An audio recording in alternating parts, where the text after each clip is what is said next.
inconspicuous pile of the roofing material, Eternite. It's nothing.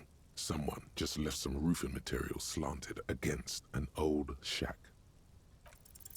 Because there's a secret door hidden behind the panels of Eternite. That's why they're too orderly.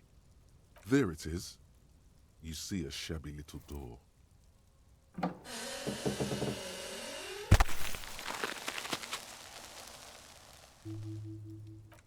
What is this then? A tool shed? Let's investigate.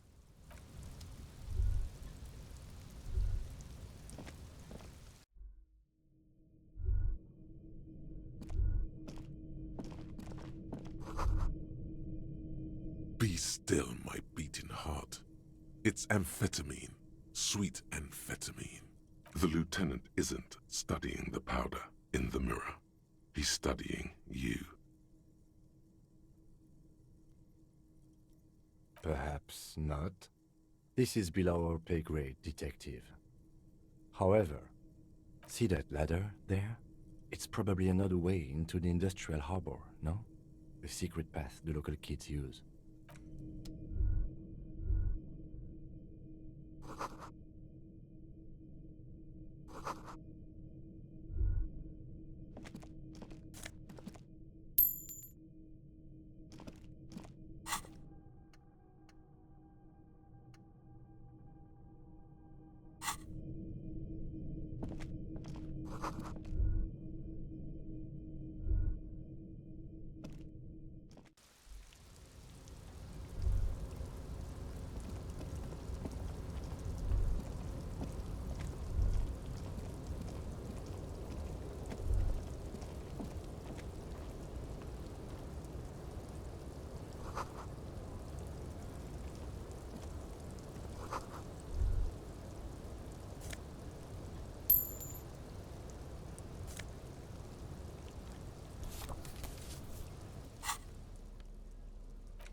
Looks like someone left his tarpaulin cloak hanging on the railing here.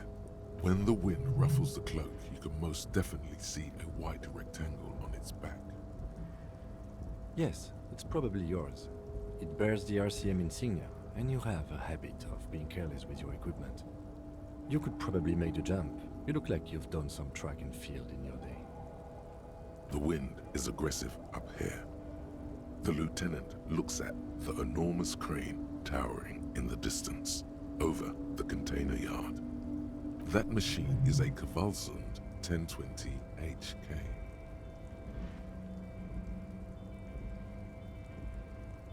Is it? Kvalsund makes a lot of heavy equipment, but this is phenomenal, even for them. But I digress. We were focusing on your cloak here. What are we doing? We're awfully close to breaking into the industrial harbor. They are bound to have information for us. I thought that was our intention. Or it could be that we are just exploring. The cloak? I do think it's yours, yes. As to whether you should go for it? Well, it doesn't seem too dangerous. 2 meter stops. Whenever you're ready to do it, I'll be right behind you. The cloak looks like a bag of goodies floating in the wind. Who knows what its pockets may hide?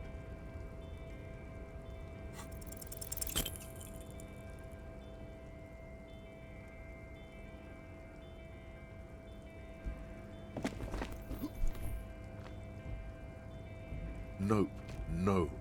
That's still too high. What were you thinking? You're not a gymnast. You're a boxer. And you've climbed way too high up here. You could have died there. Shit. I'm failing you. This wasn't part of our deal. Hey! What happened? I understand. We can always come back when you are feeling better. It's just...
There he still is, looking.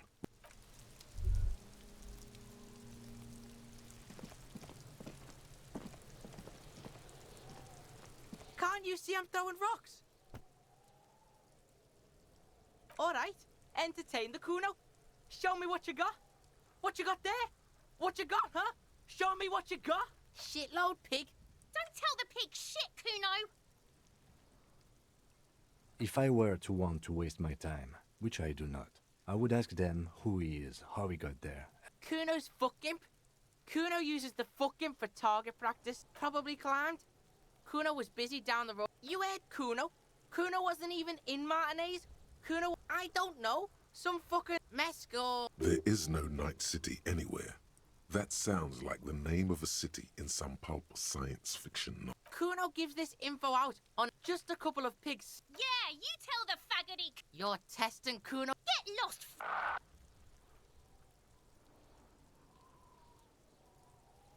Right, pig. This is where Kuno plays with his little wooden choo-choo. What do you want with it? Look at that fucking shit. You're trying to get Kuno killed? Fuck does Kuno know? Kuno's not a fucking acrobat. The lieutenant takes a quick note in his notebook. It's a trap, Kuno. Don't climb it, Kuno. Dunno. Kiptas gardener used to work there. Kipt is a pejorative term used to describe people of South Seminese or Areopagite descent. It used to be a common first name among the Areopagites of Ilmara. Not so much anymore. Look, Kuno doesn't explain shit. Kuno just says shit. Yeah, her. Don't be wondering about Kuno's shit, pig. Fuck does Kuno care about your hunch? That's your shit. You figured it out. Yeah, whatever. Kuno doesn't give a shit.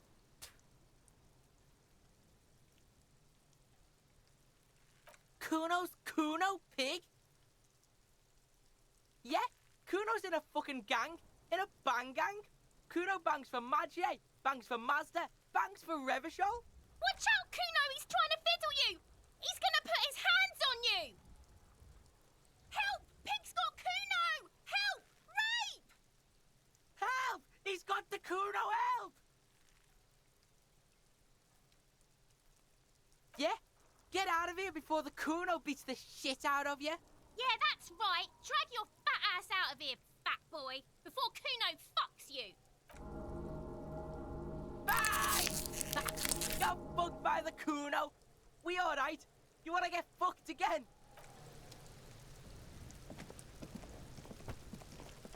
Kuno, the pig's getting... Looks like it's time for me to go, Kuno. Pig's come to take me in. I'm going away for a long, long time, Kuno. Going away for life. What's going on there? Fuck are you trying to pull, pig? Stay away from me, pig. You don't want to see what happens when you corner me. I'll die before I squeal, pig. I come from the woods, Guttavitu. You don't want to go there with me.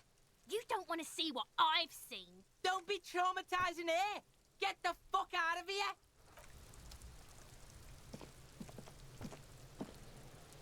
This trash container is locked. The sliding lid has a padlock that says,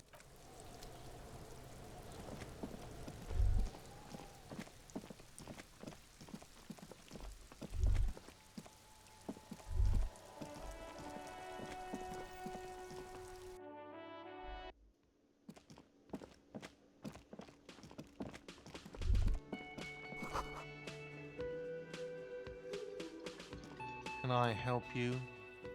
Mine? No, it belongs to the Whirling in Rags. Thank you for clearing that up. Why do you keep the container locked? Why? To keep the hobos and drunks out. That's why. And the neighbors too. They put their trash there and they don't pay for the garbage company. I thought as much. And are you the only party with access to the trash container? Well, yes. Us and the garbage disposal company. it seems a little callous, doesn't it? Something stirs in you. Prod at him and find out. What do you need them for? It concerns the case. Please cooperate. Just bring them back once you're done, please. What thing?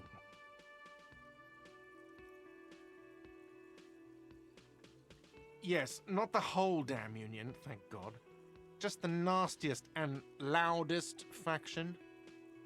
They come here in the evenings. Dumb, unruly types. Think they're big shit. But they're good customers. They place big orders and always pay on time. We should find out who this Lord faction is, occupying the booth. Loudness means talkative, and we need info. We don't. We have to wait. They'll show up sooner or later. Men get hungry, even striking men. If not today, then they'll be here tomorrow. What are you, a cook now? That's none of your business. He wasn't pan-fried, he was lynched. What could the kitchen possibly have to do with... Fine, okay, the kitchen is closed until 1 p.m. because the cook is working. You can snoop around after that. What? By the way, you should come back to this thing-based questionnaire if you see anything interesting in the whirling later.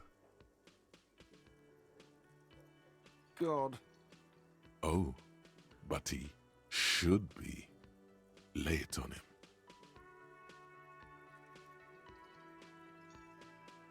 Of course you do. This was your plan all along. This is how you fix it for them. By answering the woman. Wonderful. It is. It's one. What? What does that mean? Cock carousel?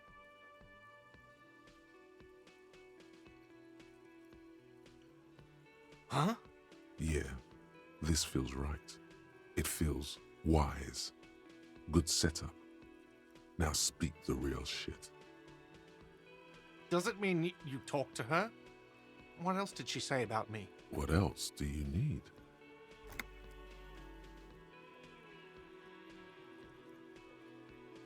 The man leans his hands on the counter and sighs. His head drops. She broke the bird, you know. The great skewer. I found it on the ground with the broken... I should have known. It was her way of telling me to piss off. I should stuff it up my arse. Or you broke the bird. It can also be that. I think Sylvie even.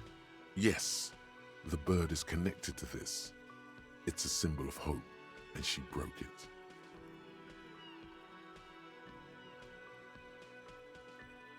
No, it was her. She's off to ride that carousel you told me about. Cock carousel. I understand now. They ride the cock carousel until the clock runs out. Here, have the rest. Now, let me have a drink and think about this shit for a moment. On my own. And there we have it. Isn't that beautiful? Another situation.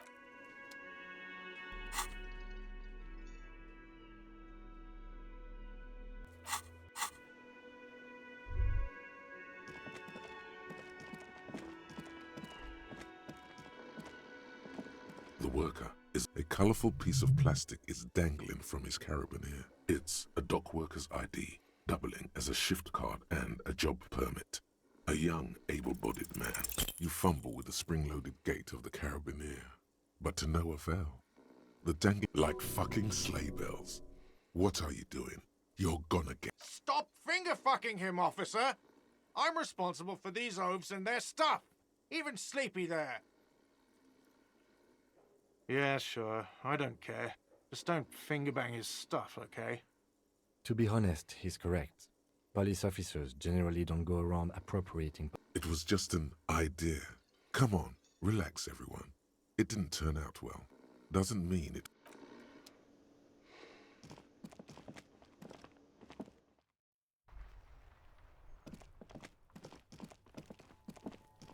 You see a set of tire tracks in the brown slush that covers the plaza mosaic. No, these tracks are not interesting at all. Let the street sweeper just cop habit. You look at everything. This isn't case-related, you think. Hard to say. Your vision is blurred and you're having difficulty concentrating thanks to your relentless hangover.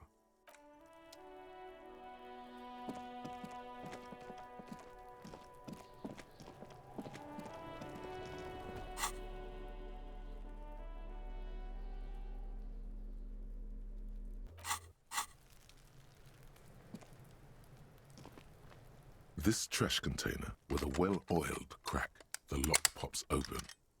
Don't. Maybe you shouldn't. There is, but you won't like it. The smell of rotten food rises to greet you. You see soggy cartons, dirty rags, and organic waste. We're just in time. This hasn't been emptied for over a week.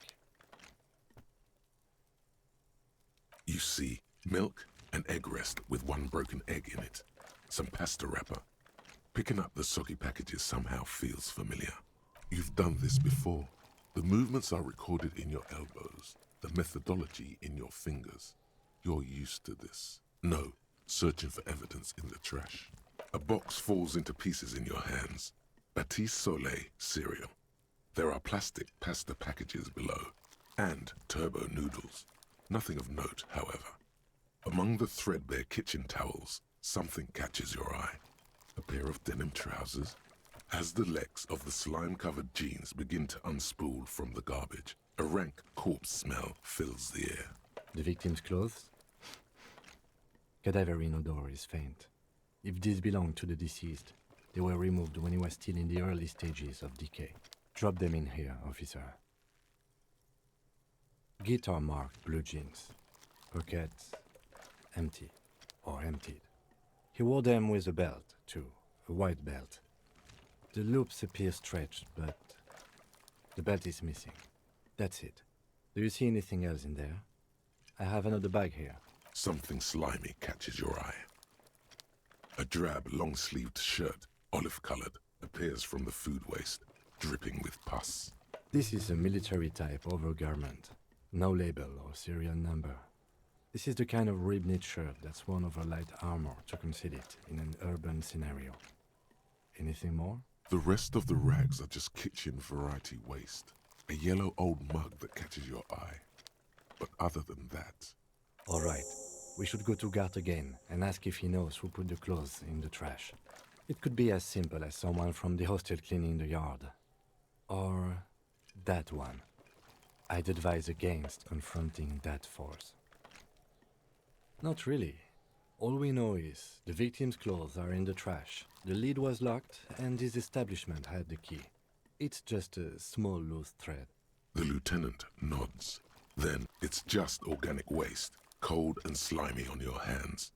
Apple and potato peels mostly. Unidentified sludge and the occasional chicken bone thrown in for good measure. But hey, nothing. It's nothing. Nothing more to see here. What's this?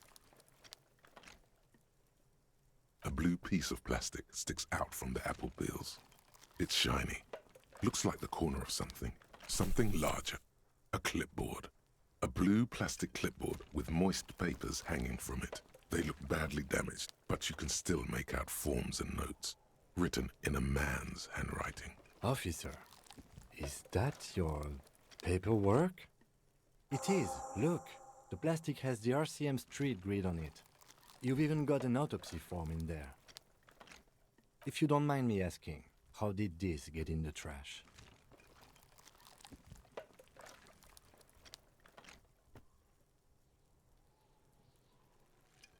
Boring. Try dangerous. You should do a thorough inventory of that. Be sure some has not fallen into the hands of the RCM's enemies, organized crime, or worse. Official notes sometimes contain informants' names, even undercover operatives. It would also not hurt to start taking notes on the case. Now, tell me what your eagle eyes see. Or are we finished? Some items, such as the ledger you found, are interactable. Go to your inventory and select the Interact tab to read your paperwork.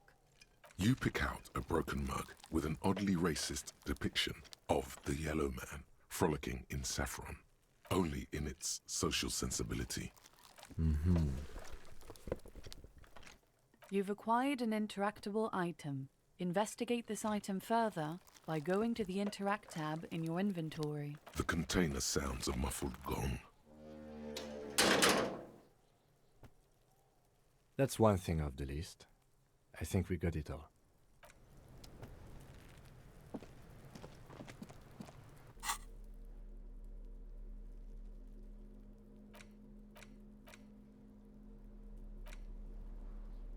It's the ledger you found in the trash. A pitiful cabbage of white and yellow papers hanging from plastic board, barely held together by a metal clip.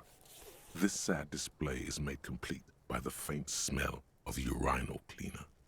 There's a piece of toilet paper, or is it cleaning tissue?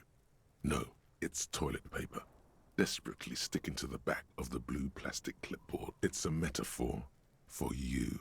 Below the pathetics, terror. Do not look into its blue heart. It's just toilet paper sticking to the back of the plastic clipboard. You can take it off if you want. Still wet, the toilet paper peels off the plastic easily. All you have to do is shake it off with your finger and voila! The ledger now looks marginally better. An aluminium block runs the width of the board, biting down on the paperwork. Its crocodile teeth are the only thing keeping the papers together. A regular pencil, the tip worn down to nothing, has been attached to the clip. The surface is interrupted by a silvery sticker. It's rectangular, sparkling with iridescence. You don't know how you didn't notice it before. Looks like an official mark, made to be low visibility outside the right circumstances. What? Yes, halogen watermark used for adding information to RCM property. It depends. Aside from an anti-counterfeiting stamp, mine has my station number and address. The information varies by date of issue. How many years you've been on the force, he's thinking. It'll have that. Any capable light with the right wavelength will do. All RCM vehicles have headlights designed to reveal halogen watermarks. Mine too. This means you can read the watermarks if you just turn the lights on. Okay. While a bunch of sodden papers sag from the clipboard in your hand, it's a sorry sight. They're not exactly white. They're yellowed in patches by sunlight and alcohol, and covered in dense blue handwriting. Ink escapes into watercolor patterns, reaching its tendrils across entire pages. The paper itself is checkered, with faint red lines, forming short paragraphs. Once in a while, there's a red stamp that exclaims, "Case files commit to paper." The case files themselves are plenty. You count more than 100 sodden, crumpled up, earmarked pages falling apart in your hands. They appear to be sufficiently organized and extremely dense, if mostly illegible. Work, strife, poverty, the Jamrock Quarter. These are handwritten logs of investigations dating back to January 51, this year. The exact number is hard to estimate due to missing pages and an odd naming convention. But there are at least 20, maybe 30 cases undertaken, not completed, mind you. It's the middle of March. You have attempted 2 cases a week on average. Huh? 2 complex cases to undertake is a lot, yes. You really have to push yourself. I would not suggest it, lest you start making mistakes. 2? That's a lot. I didn't mean to say you are making mistakes, by the way. That was presumptuous of me. That's okay. We all do, sooner or later. Like a fan of gills, the checkered papers dry in your hand. The handwriting is extremely dense, if mostly illegible. Yes, it appears you employ a, shall we say, robust yet literary system. Each investigation has its case number written on the margins. Yet, still more tellingly, most are accompanied by a name, a title, one might say even. One that draws inspiration from snoop fiction and vespertine cop show staples. Yes, all caps. One is called The Next World Mural. Another, The Square Bullet Hole Murders. Another yet, The Unsolvable Case. Others appear more light-hearted. The guys on a couch in an unexpected location, and the murder at the hookah parlor. Even the rare article-free collapsing tenement. Murder features prominently throughout. It's going to take an effort to piece these case files together, but it can be done. Once you're done inspecting them up close. You mean the alphanumeric? Officer, precinct, time of arrival at the scene? Oh, you mean the titular? Yes, well, so do I. In our defense, almost everyone in the RCM does. It's a holdover from the early days of the RCM, right after the revolution, when the organization had little idea how to do things. It persists in an unofficial capacity. Officers use these titles to refer to their work among themselves. Again, in your defense, I seem to have named one the man with the hole in his head. That was a real person. His death was real. Still, I named it that, to amuse myself. I pray his loved ones never find out. Rail spiked through the head. He died. It was a workplace accident. There is, for precisely one more. 15 pages near the end remain untouched by the damage. The checkered grid forms a structure of passages, breaking the case into subtasks to accomplish. The tasks you've completed flow out of the kind green ape pen in a brash freehand similar to the rest of the letters. The wording comes easily. It's almost robotically simple, a language developed for mental rigor and simplicity. Inspect the victim's body. Interview the cafeteria manager. It's not exactly poetry, but poetry would be out of place. A satisfying slash sounds across the paper. You're done, it seems to say. And you, and you. Things to be done and things already done. The composition of reality. This is an extremely useful tool for a detective of the citizens' militia.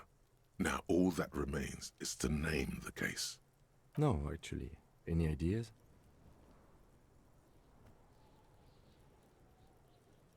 Great. That's great.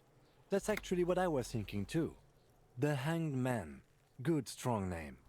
We have a very good name for the case now. I'm going to start calling it the Hanged Man.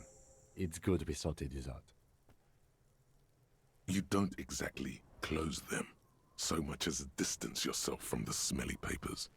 They're a little further from your nose now.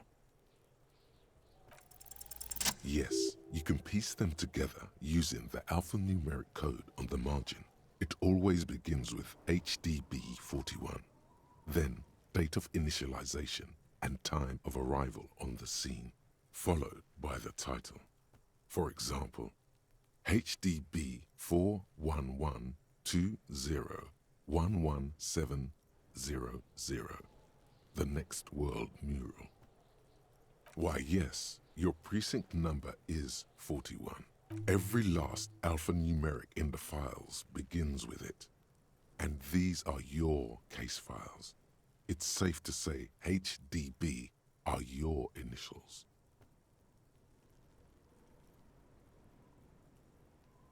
That is improbable. It takes about half an hour to piece one together using the system you've devised. Where do you want to start? This one is relatively easy to reconstruct. Overnight on 1202, a graffito, nay, a mural, appears on an 8-story tenement overlooking central Jamrock. The building is a sparsely inhabited ghost tower, part of a failed real estate development called Grand Couronne. The mural is enormous. Two silhouettes, a man and a woman, are kissing. The text cut into their form reads, "True love is possible, only in the next world. For new people, it is too late for us. Wreak havoc on the middle class. People call it that thing and that fucking thing. It's visible for miles. In 2 days, the station's complaints desk gets clogged with requests to remove the bummer. You and your partner are assigned to the case. The graffito crew is easy to track down. Only the belles-lettres have the literage of industrial paint to cover the surface. One of the graffito artists is rumored to be rich. They take responsibility for the execution, but not the design. The ideologue of the Next World mural, as the crew calls it, remains an unknown. The case files do not show you finding the author of the design. The crew agrees to clean up after themselves. However, your partner, JV, is against the removal, citing public support for conservation.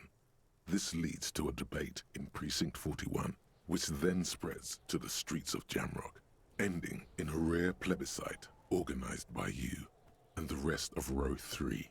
The 9,000 people subjected to the mural's message, all of Lakeside, Central Jamrock, and Villalobos, plus half of the eminent domain, participate in the vote. Although the case begins with what appears to be a lot of rambling on the streets as to how juvenile and stupid the mural is, given a choice between two options.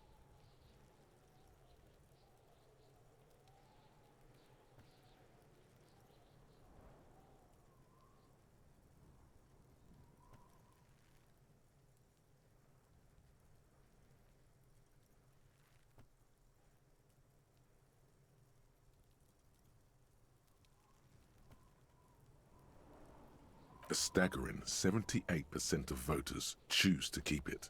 Turns out the opposition were a loud minority, and that love truly is possible in the next world for new people, and it is too late for us.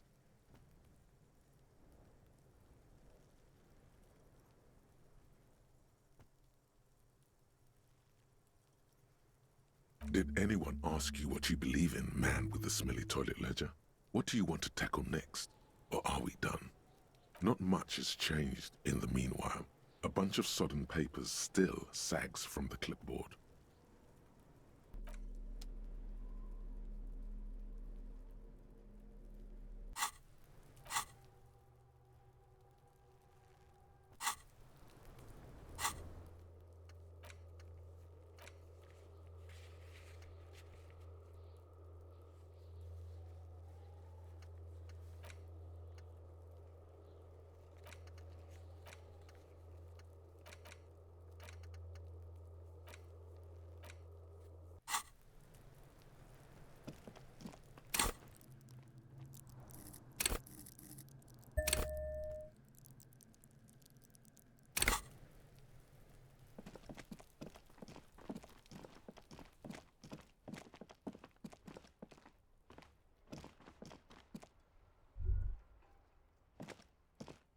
An old call box with a matrix of push buttons lists all the companies in the East Delta Commerce Center. An off-key melody starts playing after you ring the doorbell. Then a woman picks up the receiver. Kuno, please stop calling here. Grown-ups don't have time for your stupid games. Oh, I'm sorry, officer. I thought you were... But the doorbell is broken, and the bookstore shouldn't even be on the list anymore. So I can't help you. Please don't call here again. Thanks. A single beep indicates that the line has gone dead. You ring the doorbell, but no one answers. What an ominous name for a hair salon. Doesn't bode well for anyone's hair.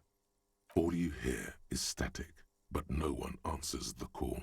You ring the doorbell, but nothing. You wait for a minute or two, but all you get looks like someone has melted half the You hear static from the intercom speaker. It sounds as if someone has picked up the receiver, but isn't saying anything. You can almost hear them breathe. Yes, hello. This is Tricentennial Electric. Have you come to place an order? She sounds almost antique.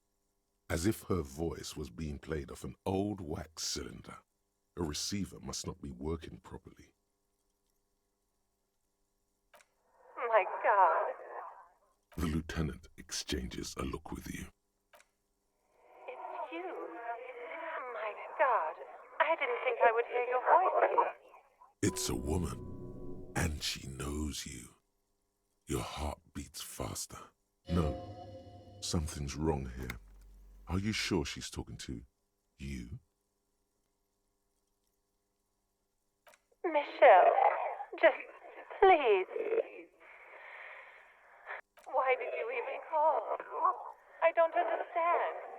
You've been gone for months. I thought you didn't care.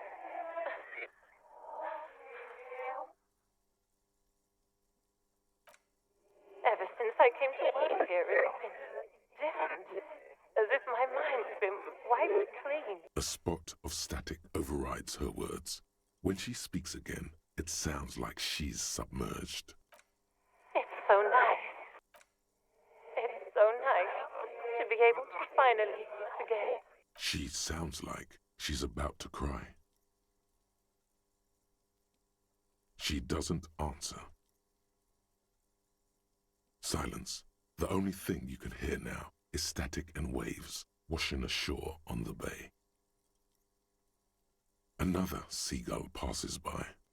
It's getting cold standing here, staring at the silent call box. I don't know what happened either. We should probably stop playing with this thing.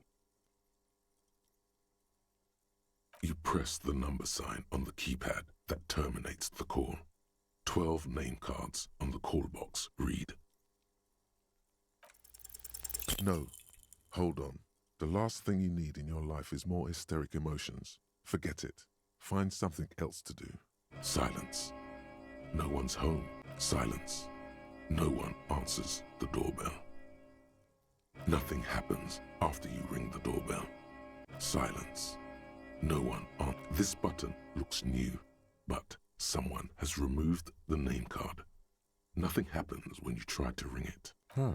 This button looks new. It's probably not connected yet.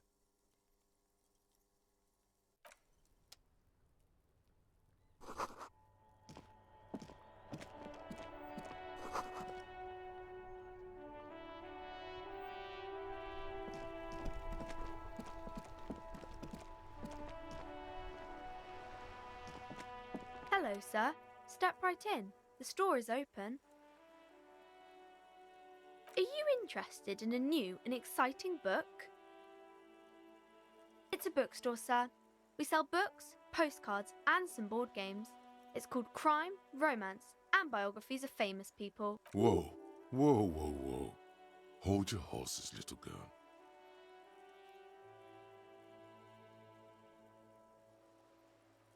You're fooling nobody. Sir, are you okay? You've been standing here silently for a while now. Okay, sir. I'll try to answer any questions you have. I hope they're about books. My name is Annette, sir. My mum, her name is Plaisance. She owns the store. She's inside minding the register or organising the stock. Feel free to step in and browse our wares. I'm signalling that the store is open. Otherwise, people might not know. They'd miss out on the crime, romance, and biographies of famous people.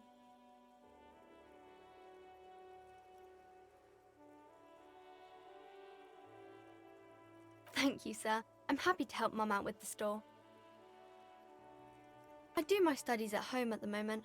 I have to help Mum keep this place running.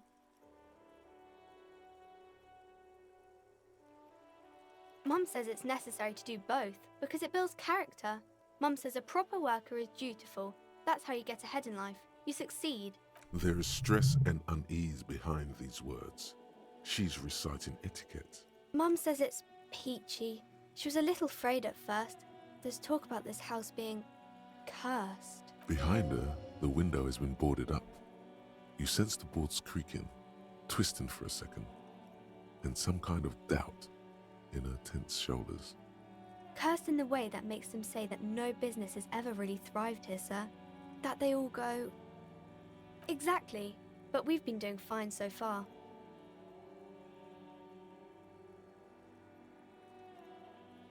They shouldn't be, but they seem real. Anyhow, they say that these grounds are doomed for businesses.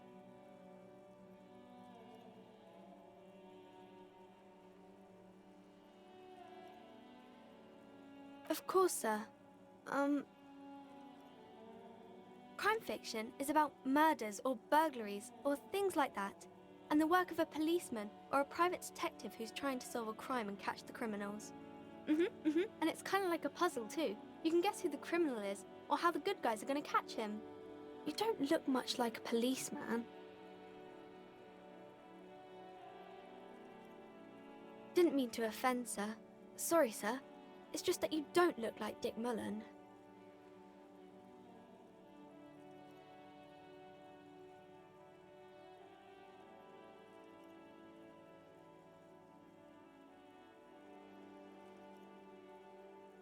Head, yes. But that's like the same thing.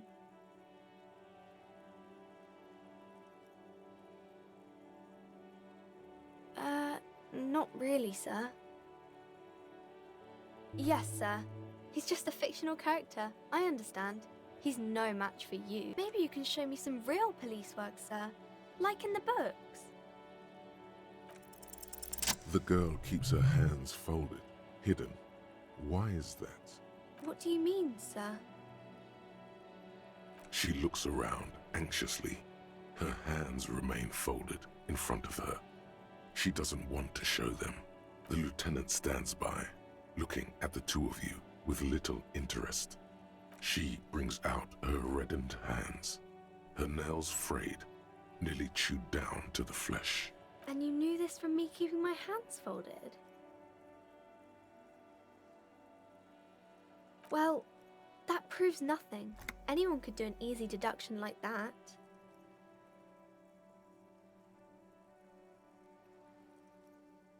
She nods, half provocative, half enthusiastic.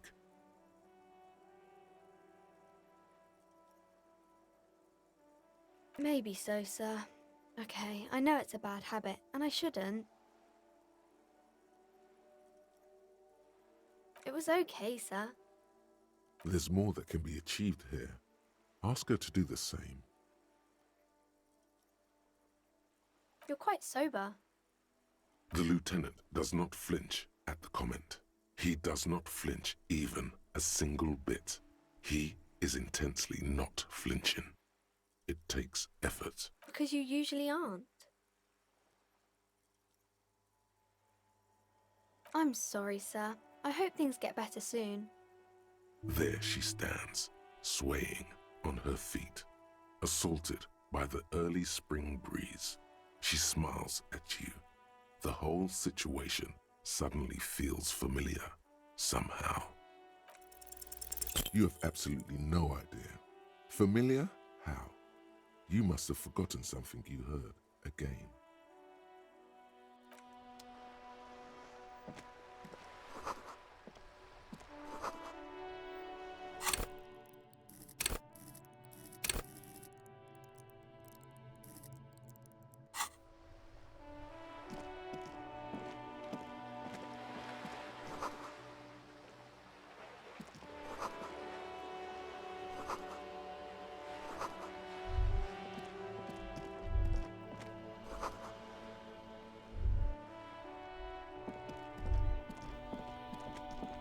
This Post Lavantorie mail collection box has been heavily vandalized with graffito.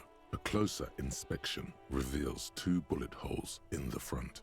A faint sticker on the side reads, RCM Emergencies Desk number 8102, with a slogan, Mankind, be vigilant.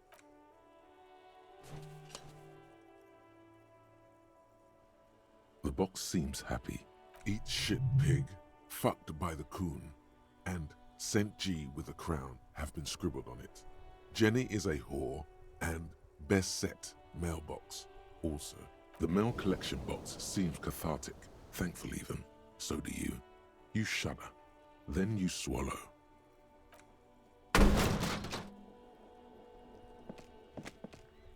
There is a hollow ring as you kick the box. It sounds like it's mostly empty. Your toe hurts now. Your toe has suffered damage. It hurts. Cool. You really showed that mail collection box. I don't. Let's go.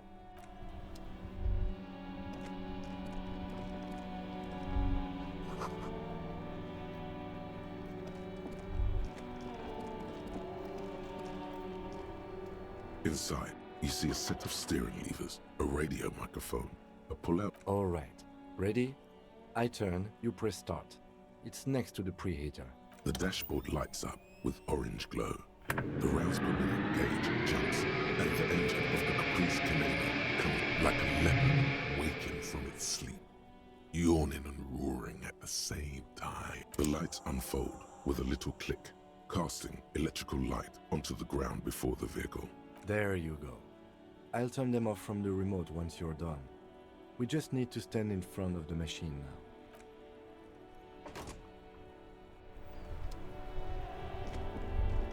As you hold your ledger's clip under the headlamp, an iridescent hologram appears.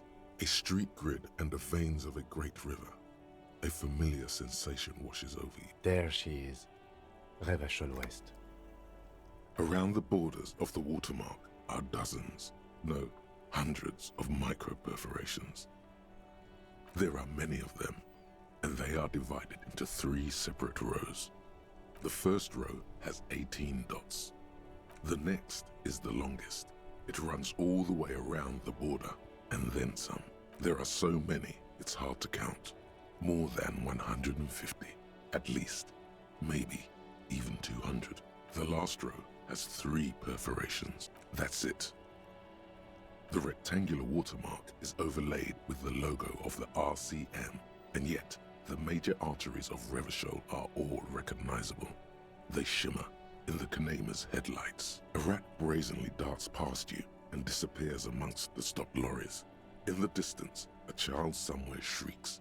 A woman reprimands her in a voice no quieter than the child's cry. Ah, Martinez. Let me see. Right here. No, it does not. Those are perforations. They represent your record as an officer of the RCM. They are your statistics, as it were. I should have guessed you'd keep a record. Officers often do. Let's take a look. The first row represents your years of service. 18 years. Okay, not bad at all. What did you do before you volunteered? That's what it says. I might have guessed even longer based on your age. What did you do all those blissful years of your youth? No shame in working a regular job, detective. Sometimes after a long day of doing this, I even envy it. Let's move on, shall we? This next row, the one that wraps all the way around, is your number of closed cases. Closed is good. It means finished. You've got, let's see, wow, more than 200. It's quite a lot, even for someone who's been on the force for nearly 2 decades. Usually, clearing more than 10 cases a year puts you in the 90th percentile of all RCM officers. Right. Those are your confirmed kills. You've got precisely 3 perforations there. For an RCM officer, especially Precinct 41, which is in the Jamrock Quarter, it's rather tame. I mean that in a good way. There are certain officers who treat their kills like some kind of ghoulish game. If they do happen to solve a case, it's usually by accident. But it seems as though you are, or at least were, one of the good ones. So we have that to be thankful for. Yes. Everyone has their own method of coping. Some more effective or self-destructive than others. Personally, I find it helps to keep up a few hobbies. Oh, this and that. Let's not get into it now. Why not gardening? You've already got the gloves. It's meant in earnest. Please don't mistake it for a jab. If you want to pour out the booze you've been carrying around on duty, I'm certainly not going to stop you. A dark pool of cheap wine appears at your feet. It shimmers in the lights of the Kanema. Honorably done. You have given up some of your own blood for theirs. Very noble of you. Are we done here? The lieutenant nods. Right. I'll go turn off the lights. You can now see your statistics on your journal page, to the right of the task description.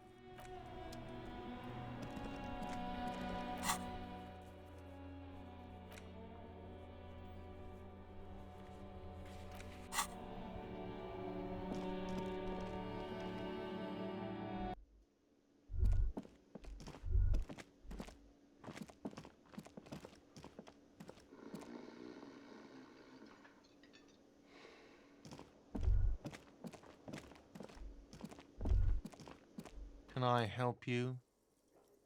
Thanks. I hope you found what you were looking for. How strange. I certainly didn't put them there.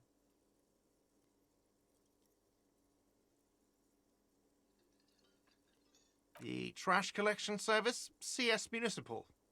I don't see why they would put anything in the trash, though. Ah, the elusive CS Municipal. I doubt we'll be able to track down who was sent here last and when. This will have to be one of those little threats that solves itself down the road. Thank you anyway. Sylvie had the keys before I got here, and I can vouch for her. I can vouch for all my staff. None of us would tamper with the crime scene. Yes?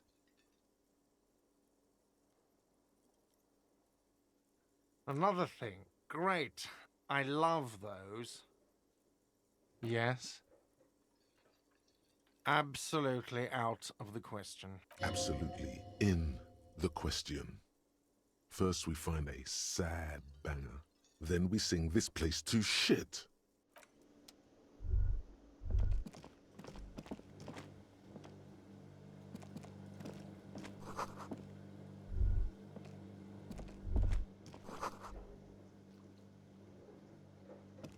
A thin man is smoking below an exhaust hood, occasionally sipping from his mug.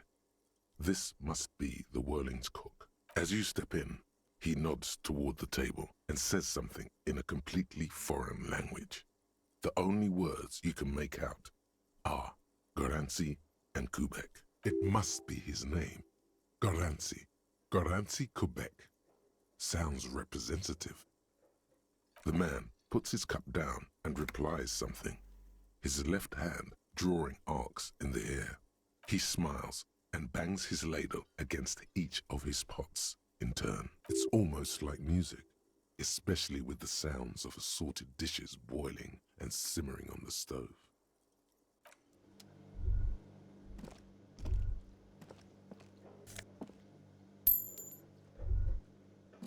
You see a heavy steel door with a prominent dimple lock. It's painted blue. You immediately feel drawn to the color. Blue is for mystery. You do? It's a door in the back of the kitchen. Why do you care where it leads? Yes, I suppose it's worth seeing if we can get in. Just to be thorough. As a side investigation. Gart is the person to ask about this, the cafeteria manager. The door does not budge. The cobalt blue surface feels rough to touch. The stainless steel door is flush with its frame on every side. Old cobalt paint, rough on the fingers. 40, 50 years since this was painted, maybe.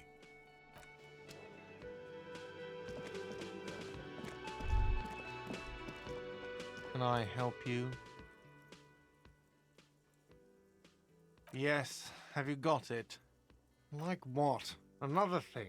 Great. Oh yes, that door, sure. There's nothing mysterious about it. It's just a door. No, I don't have a key. I don't know how to get there. And I don't care either. It's not like I've been wondering about it for 10 years. It's just a frick warehouse, probably. Or some boring storage space with a bunch of old junk and dust. Junk and dust. He's attempting to maintain an air of indifference. It's absolutely not convincing. Fine, okay, a little. But my job doesn't leave me time for wondering about one locked door. in one of the cafeterias I manage. So I haven't opened it. I have cleaned the whole place 100 times over, though, after the animals. And I haven't found a key, so good luck with that. Yes?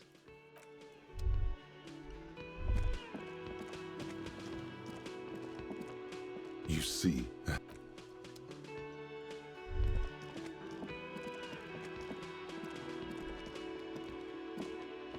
Hello again, sweetie.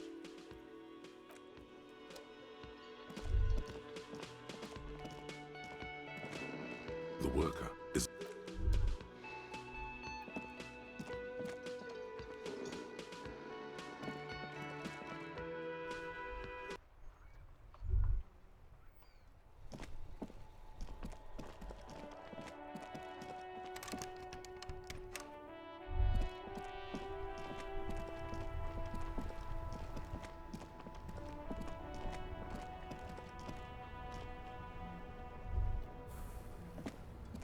I am a gander and a hunter and a gatherer.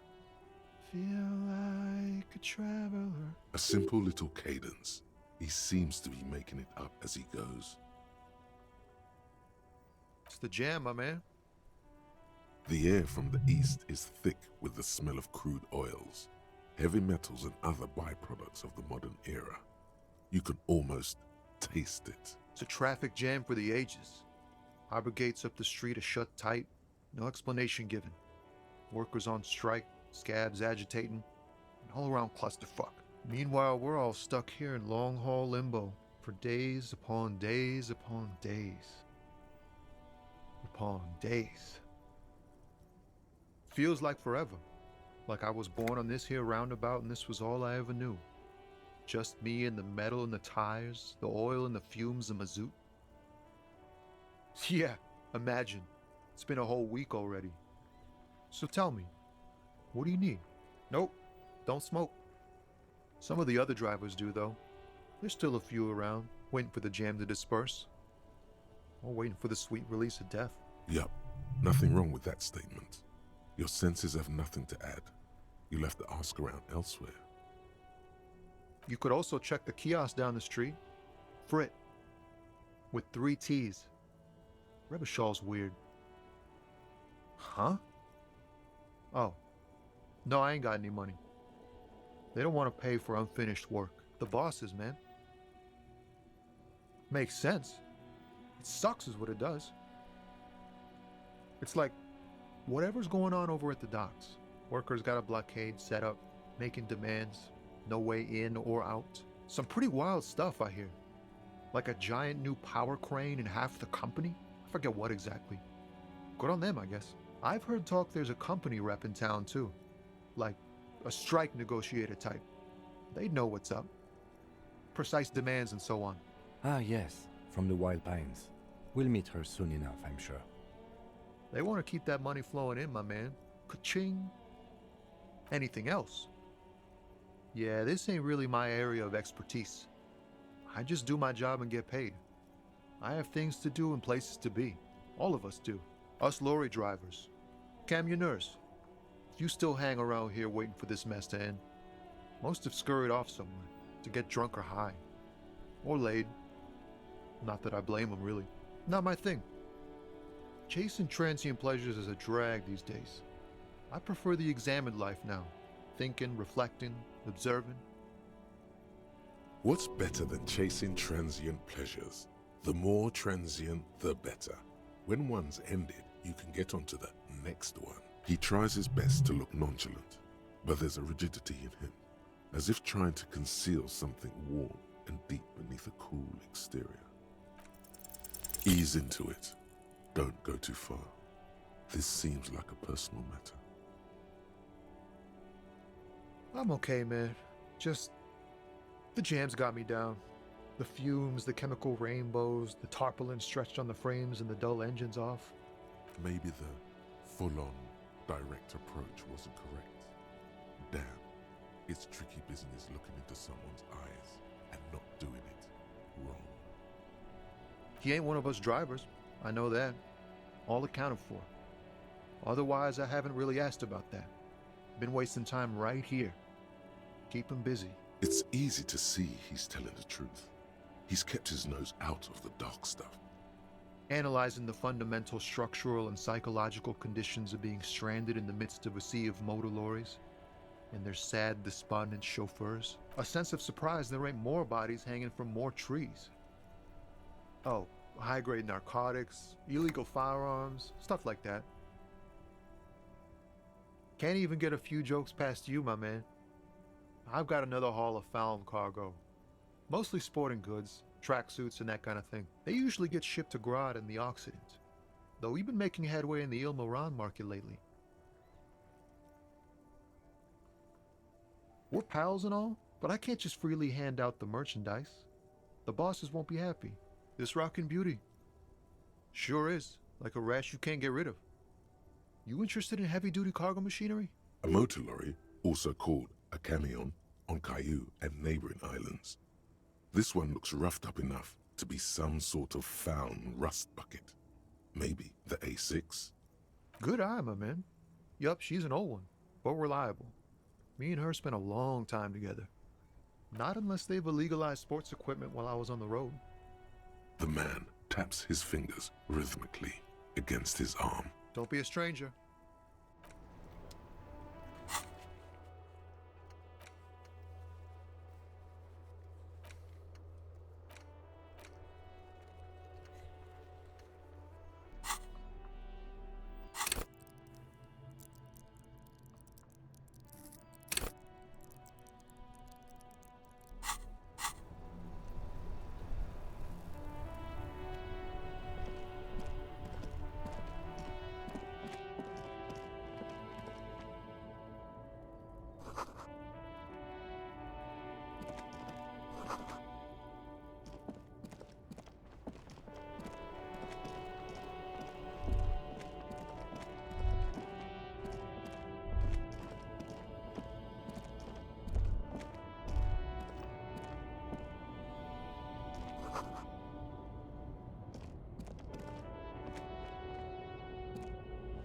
An old monument stands in the middle of the traffic island, pointing toward the sea.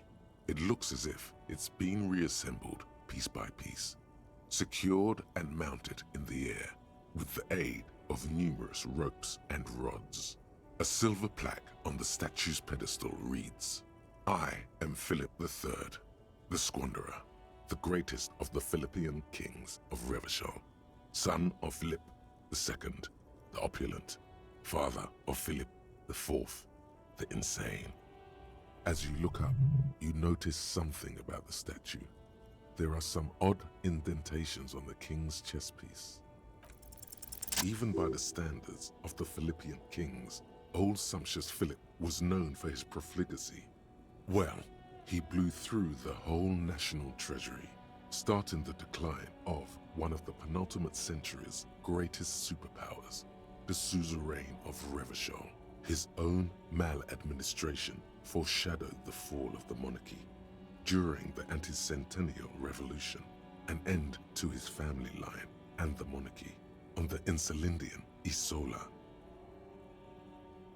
Stories have it that he had his bedroom converted into a treasure chamber, where he stored unfathomable wealth. Krugerrands, bars of gold, ornate weaponry, armor, and various chalices. He called it the Sol Aurum. It was obscene. There were whispers he slept on a huge pile of gold-dipped feathers, like some obese dragon, instead of a bed, like a normal person. But wait, you haven't even heard about his fabled cocaine addiction. You see, old Philippe wasn't just good at squandering the national treasury on gold and ceremonial weaponry. He was also a prodigious snorter of nose candy. Not just any nose candy, though. We're talking Royal Philippian Blow, allegedly twice as potent as the stuff you find nowadays, and purple. Philippian cocaine was purple. Cocaine.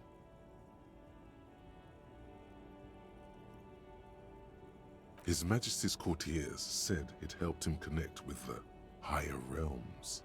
That's what the revolutionaries said 150 years later. Right before they emptied out the royal mausoleum and dumped His Majesty's mortal remains in the Insulindian Bay. Beneath the cold waters of the Insulindian Bay, thrown there by the revolutionaries after they cleaned out the royal mausoleum. The original was blown apart by communards, then further damaged during the landing of the coalition's airships during the turn-of-the-century revolution, when Martinez was leveled. Most historians think the coalition's hasty landing may have ultimately saved the statue. If the communards had more time, they would have reduced it up to even finer pieces. Some years ago, a group of liberal, artistically inclined individuals, designers mostly, thought it would be ironic to restore the statue of the most wasteful ruler of Revachol in the poorest part of the city. The statue is supposed to capture the moment it was blown apart, like an instant frozen in time, a rare butterfly trapped in amber, floating on a sea of shit.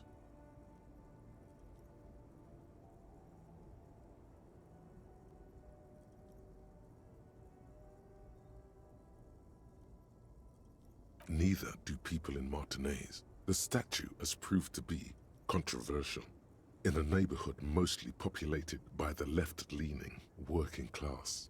Philip III, the squanderer, however, with his bronze face up in the air, doesn't seem concerned about what the hoi polloi think of him in death. Something with great kinetic energy seems to have impacted the cuirass, around where the heart is. A bullet? Someone shot him in the heart. Interesting. Okay, I can't see it, but I take your word for it. Well, Martinez is riddled with bullet holes. This place saw a lot of action during the revolution. But the statue is recently renovated, so maybe a joke? Target practice or a political statement?